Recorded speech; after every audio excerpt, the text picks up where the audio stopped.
Balik.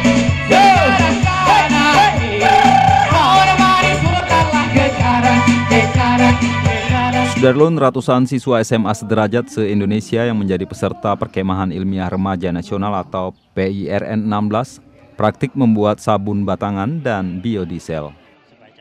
Agenda hari keempat PIRN 2017 yang bernama Science Show berlangsung pada Kamis 13 Juli 2017 sore di halaman SMA Negeri Modal Bangsa, Cot Gendrut, Aceh Besar.